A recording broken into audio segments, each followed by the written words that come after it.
Jayashree Liberty Hospitals on the occasion of 11th anniversary, free OP consultation and 20% discount in OP. Contact. నమస్తే, నేను Keshav. Welcome to Suman TV. Andhra Pradesh ఉప ముఖ్యమంత్రి Pawan Kalyan next cinema ఎప్పుడు వస్తుంది?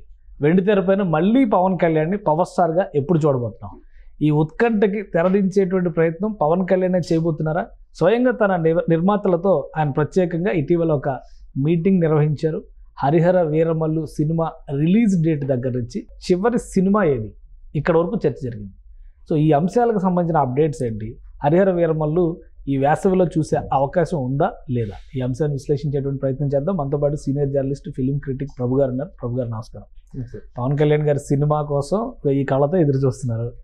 ఎందుకంటే deputy CM అయిన తర్వాత ఇంకా రేంజ్ పెరిగింది. ఆయన మళ్ళీ ఎలా ఇస్తారు వెండి తెర పైన ఎంట్రీ అనేది దానికోసం అందరూ ఎదురు చూస్తున్నారు. సో ఇటీవల ఆయన మీటింగ్ జరిగింది నిర్మాతలతో అని ఒక న్యూస్ బయటకు వచ్చింది. ఏంటి దాని సారాంశం? 3 సినిమాలు పైప్ లైన్ లో ఉన్నాయి. ఏది ముందు అంటే కొద్దిగా హరిహర వీరమల్లే ముందు ఉంది అని కనిపిస్తుంది. ఎందుకంటే అన్నిటికంటే ముందు స్టార్ట్ అయింది కాబట్టి 2018లో. అవును, 18లో స్టార్ట్ అయింది కాబట్టి ఆ సినిమాకి ప్రిఫరెన్స్ ఇవ్వాల్సిన అవసరం ఉంది. At the same time content wise గా కూడా మిగతా సినిమాలన్నీ కూడాను ఆల్మోస్ట్ ఆల్ రెడీ అయిపోయినటువంటి. ఓజీ కూడా ఆల్మోస్ట్ ఆల్ నిర్మాణం చివరి దశకు వచ్చినటువంటిది. సరే, ఉస్తాద్ భగత్ సింగ్ ఒక స్టేజీలో ఉంది. ఈ 2 సినిమాలు ఓజీను, ఇది హరిహర వీరమల్లు. ఓజీ అనేటువంటి ముందు ఇమీడియట్ గా టు బి కంప్లీటెడ్. దాని ఫాలో అప్ గా ఉస్తాద్ భగత్ సింగ్ కూడా చేయాల్సినటువంటి ఇది ఉంది అనమాట.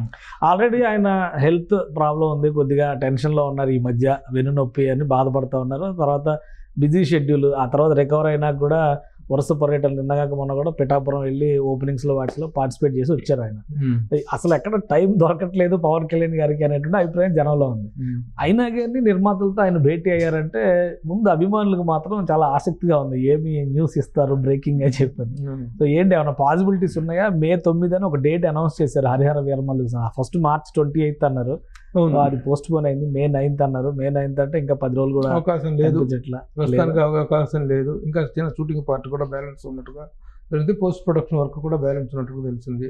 అది కాకుండా డైరెక్టర్ మారటం ఒకటి, ఇవన్నీ పుట్టుగెదర్ ఆ సినిమా చివరి దశలో ఉంది.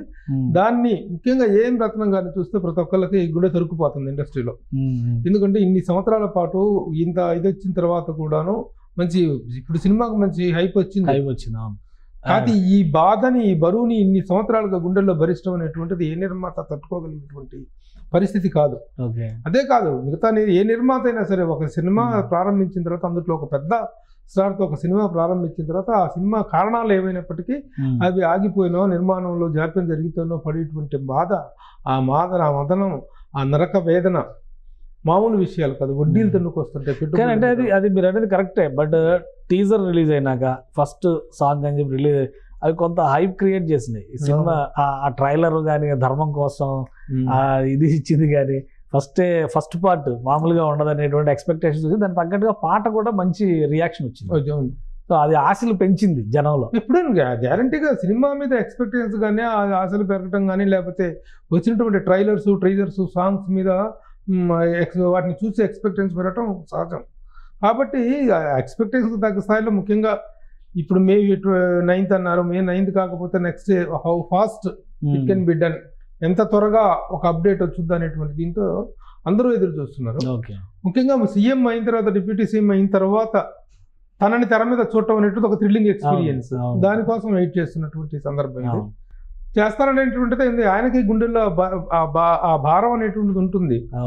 కేవలం ఏదో మనం డిప్యూటీ సీఎం అయ్యాను, రాజకీయంగా నేను బిజీ అయిపోయినంత మాత్రం నిర్మాతలను పక్కన పెట్టాలనేటువంటి ధోరణి అయితే కాదు, కానీ స్పేర్ చేయగలగటం అనేటువంటిది చాలా ఇంపార్టెంట్. అయితే ఇప్పుడు రాజకీయంగా తను ఎంత బిజీగా ఉన్నప్పటికీ ఇటు కూడాను వృత్తిపరంగా కూడాను ఆ స్పేర్ చేయాల్సిన అవసరం ఉంది. వాళ్ళ కోసం టైం షెడ్యూల్స్ కేటాయించాల్సిన అవసరం ఉంది. ఎందుకంటే చేసుకునే వాళ్ళందరూ, రాజకీయ నాయకులు అందరూ కూడా వాళ్ళ వ్యాపారాలు చేయట్లా, తిరగబడి ఇక్కడేమి విజయట్లా ఎవరు కూడాను తమ వృత్తిపరమైనటువంటి అన్ని చేసుకుంటూనే చేస్తూ రాజకీయాలు చేస్తున్నారు.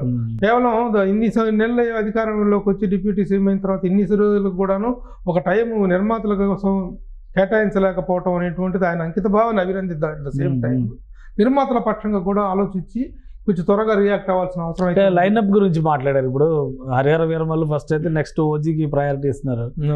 సర్దార్ ఉస్తాద్ భగత్ సింగ్, ఇదే నా చివరి సినిమా, అదే ఆ బాంబు పేల్చడంతో అంటారు. ఏంటి అది నిజంగా? అది సినిమా ఇప్పుడు మరి రాజకీయాలలో ఇప్పుడు ముఖ్యమంత్రి డిప్యూటీ ముఖ్యమంత్రి అయ్యారు కాబట్టి ఇప్పుడు పూర్తి స్థాయి రాజకీయ జీవితానికి అంకితం అయ్యారు కాబట్టి ఆ మాట అన్నారన్నా కూడాను సమస్య. ఇప్పుడు కాదుగా, అసలు జనసేన పార్టీ పెట్టిన రోజునే అన్నాడు ఆయన, నేను సినిమాలకు పూర్తి స్థాయిలో. కానీ ఇప్పుడు మీరే అన్నారు, ఇప్పుడు ఎవరు వ్యాపారాలు వాళ్ళు చేసుకుంటారు, ఎవరు వ్యాపకాలు వాళ్ళకు ఉన్నాయి, రాజకీయం కూడా చేస్తున్నారు పనిలో పనిగా.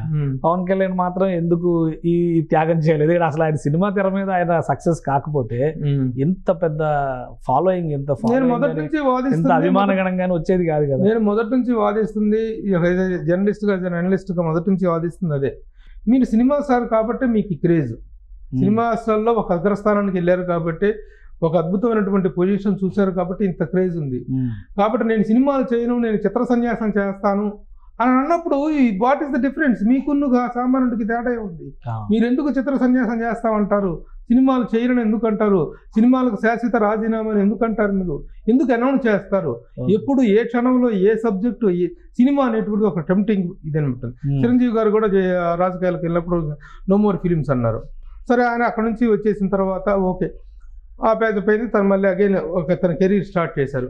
చాలామంది సినిమా నటులు సినిమాలకు గుడ్ బై చెప్పిన వాళ్ళు ఎవరు మాట మీద నిలబడలా, అక్కినేని నాగేశ్వరరావు గారితో సహా. ఎందుకంటే ఈ ఫీల్డ్లో ఉండేటువంటి ఆ టెంప్టేషన్ అలాంటిది. ఏదో ఒక మంచి సబ్జెక్ట్ దొరికినప్పుడు ఎందుకు మీరు ఆ స్టేట్మెంట్లు ఇస్తారు? ఇదే నా చివరి సినిమా అనే స్టేట్మెంట్ ఎందుకు ఇస్తారు మీరు? ఉస్తాద్ భగత్ సింగ్ తన చివరి సినిమా అనే స్టేట్మెంట్ తను ఇవ్వటం అనేటువంటిది అభిమానుల పరంగా కానీ, సినిమా ఇండస్ట్రీ పరంగా కానీ, తన కెరీర్ పరంగా కానీ, తనకున్న క్రేజ్ పరంగా కానీ it is not a right announcement అనేటువంటిది నా అభిప్రాయం. ఓకే, సో అంటే ఇప్పుడు జరిగిన డిస్కషన్ తర్వాత కొంత గ్యాప్ తీసుకుని తర్వాత చేస్తానొచ్చు, తర్వాత వెసులుబాటును చూసుకొని. ఇప్పుడు 524/7 365 days సెట్స్లోనే ఉండాల్సిన అవసరం లేదు. ఒక సినిమాకి చేయాలంటే ఒక ప్రత్యేక తరహా పాత్ర పవన్ కళ్యాణ్ అంటే ఒక స్టార్ని డిమాండ్ చేస్తున్నప్పుడు వైకాంట మీ వృత్తిని మీరు ఏ స్థితిలో ఇప్పుడు మీ మెగా ఫ్యామిలీ స్థాయిలో ఉందంటే సినిమా కారణం. ఆ సినిమాకి శాశ్వతంగా గుడ్ బై అనే పదం మీరు వాడటం అనేటువంటిది మీ ఫ్యామిలీలో ఎవరు వాడినా it is not right. Okay, అవునా కదా? అంతే. ఎందుకు వాడతారు? సందర్భం వచ్చినప్పుడు ఎస్ విల్ రియాక్ట్ అని అనొచ్చు కానీ. సో దట్ ఈస్ అది అభిమానులు చాలా ఇబ్బంది, తీవ్రమైనటువంటి నిరాశకు గురి చేసిన. సో మొత్తం ఇంత ప్రెషర్ ఉన్నా, ఇంత వర్క్, నేను నా వ్యాపారాలకి శాశ్వతంగా గుడ్ బై చెప్తున్నానని చెప్పి వచ్చినటువంటి రాజకీయ నాయకుని ఒకరిని చూపించాను నాకు. అప్పుడు పవన్ కళ్యాణ్ గారికి ఇచ్చిన స్టేట్మెంట్ కరెక్ట్ అని మనం ఒప్పుకున్నాం, బట్ ఇట్స్ నాట్ రైట్. కానీ ఇప్పుడున్న పరిస్థితుల్లో ఇంత బిజీ షెడ్యూల్లో కూడా ఆయన నిర్మాతలకు టైం ఇచ్చి సినిమాలు పూర్తి చేయాలని సంకల్పం పెట్టుకున్నారంటే ఈ ఏడాదిలో వరుసగా రిలీజులకి అంటే ప్లాన్ చేసుకోవచ్చు అని అనుకోవచ్చా? ఎందుకంటే కొద్దిగా పెండింగ్ హరిహర వీరమల్లు. అవునవును, పెండింగ్స్ ఉన్నాయి కాబట్టి ఈ ఏడాదిలోనే 3 సినిమాలు ఈ ఏడాదిలోనే అనుకోలేం. కానీ 2 సినిమాలు రావడానికి 2 సినిమాలు ఇప్పుడు ఎంత కాదనుకున్నా జూన్ జూలై ఆ ప్రాంతంలో హరిహర వీరమల్లు ఒకటి. ఇంకోటి అంటే హరిహర వీరమల్లుకు ఉన్నటువంటిది హరిహర వీరమల్లు 2 parts ఫిల్మ్. అవును, 2 parts, ఇంకో పార్ట్ ఉంది. మరి ఇంకో పార్ట్ ఉంది దానికి. ఆ పార్ట్ ఎప్పుడు ఉస్తాద్ భగత్ సింగ్ క్లోజ్, అక్కడతో చాప్టర్ క్లోజ్ అన్నారు. మరి రెండో పార్ట్ ఏమిటి అనేటువంటి ఒక ప్రశ్నార్థకంగా మిగిలిపోయింది. అట్లాగే ప్రతి సినిమాకి కూడా పార్ట్ 2లో వస్తున్నటువంటి సందర్భాలు ఇవి. సరే, ఓజీకును ఉస్తాద్ భగత్ సింగ్ లేకపోవచ్చావు కానీ ఈ సినిమాకి మాత్రం పార్ట్ చెప్పలేము. ఓజీ స్టోరీ కూడా అది ఎప్పుడు 80s స్టోరీ అని అంటారు కాబట్టి దానికి కూడా సీక్వెన్స్ ప్లాన్ చేయొచ్చేమో. ప్రతి సినిమాని ఒక ప్రశ్నార్థకంతో వదిలేస్తున్నారు, చిన్న సినిమాలను కూడాను. సరే, ఈ రెండింటి సంగతి వదిలేసేద్దాం. అనౌన్స్డ్గా పార్ట్ 2 అనేటువంటిది హరిహర వీరమల్లుకు ఉంది కాబట్టి దాన్ని వర్క్ చేయాల్సిన అవసరం ఉంది. కాబట్టి ఈ అన్నిటి కూడాను దేనికి ఎప్పుడు ఏ డేట్స్ కేటాయిస్తున్నారు ఏంటనేటువంటిది ఇంకా కన్ఫ్యూజన్లోనే ఉన్నటువంటి మాట వాస్తవమైనప్పటికీ ఆర్డర్ ఆఫ్ ద సిరీస్ మాత్రం ఇది, హరిహర వీరమల్లు, ఓజీ అండ్ ఉస్తాద్ భగత్ సింగ్.